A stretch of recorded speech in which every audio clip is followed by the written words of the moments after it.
जय मसी फेरि पनि सबैजनालाई विशेष गरी यो मेसेज जवानहरूको लागि परमेश्वरको वचनले यहाँनिर के भन्छ भनेदेखिलाई चाहिँ जवान छौ भन्दैमा कसैले तिमीहरूलाई तुच्छ नठानोस् तर विश्वासीहरूका अघि कसको अघि विश्वासीहरूका अघि अनि मण्डलीहरूका अघि तिमीहरूको बोली वचन आचरण र प्रेममा विश्वासमा र शुद्धतामा तिमी एक के भन्नुहुन्छ उदाहरण बनाऊ एक्जाम्पल भनेर परमेश्वरको वचनले भन्दैछ र विश्वासीहरूलाई विशेष गरी म के भन्न चाहन्छु भने आज तपाईको मण्डलीमा तपाईको परिवारमा तपाईहरुको समाजमा के तपाई एउटा उदाहरण बनेर जिउनु भएको छ प्रश्न आज तपाई अनि मलाई यहाँनिर पावलले तिमोथीलाई यो भन्नुको कारण के थियो भने तिमोथी चाहिँ जवान थियो यो समयमा अनि जवान अवस्थामा हुँदै गर्दाखेरि चाहिँ मानिसहरूको जीवन चाहिँ त्यति बेला चाहिँ लाथालिङ्ग भइरहेको कारणले गर्दाखेरि चाहिँ पावलले तिमोथीलाई यो वचनले उत्साह गर्नुहुन्छ be an example in Christianity भनेर चाहिँ आज तपाईँ र म पनि एउटा उदाहरण बन्नु जरुरी छ मित्रहरू। आज तपाईहरु जतिजना चर्चमा लिडरशिपमा अथवा चर्चको जवानहरू हुनुहुन्छ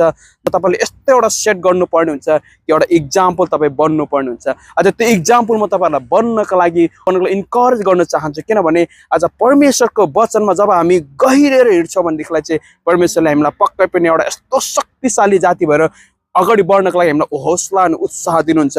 अनि हामी हेर्छौँ भनेदेखिलाई चाहिँ के छ शुद्धताको कुराहरू छ। आज शुद्धताको कुराहरू चाहिँ ल्याउँदै गर्दाखेरि जवानहरूलाई चाहिँ एकदमै गाह्रो पर्ने कुराहरू किनभने हामी जवान अवस्थामा हामीसँग ताकत छ बल छ जोस छ हौसला छ त्यति बेला हामी जोसमा आएर चाहिँ कतिपटक हामीले हाम्रो कदमहरूलाई चाहिँ हामीले गलत दिशातर्फ पुर्याइरहेको हुन्छौँ।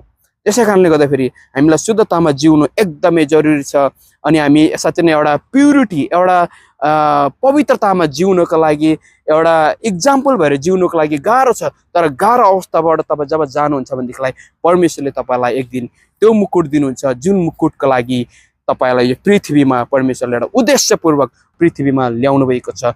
तपाईँ आमाको गर्भमा हुँदै गर्दाखेरि नै जवानहरू तपाईँलाई परमेश्वरले चुन्नु भएको छ अनि यो कुरा नबिर्सिनुहोस् तपाईँ चाहिँ परमेश्वरको नजरमा महत्त्वपूर्ण हुनुहुन्छ।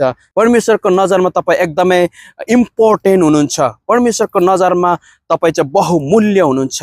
त्यसै कारणले आज परमेश्वरले तपाईँलाई यो भन्नुहुन्छ कि बी एन एक्जाम्पल तपाईँ एउटा उदाहरण बन्नुहोस् विश्वासीहरूको अगाडि आफ्नो मण्डलीको अगाडि परिवारको अगाडि अनि समाजको अगाडि अनि देशको अगाडि।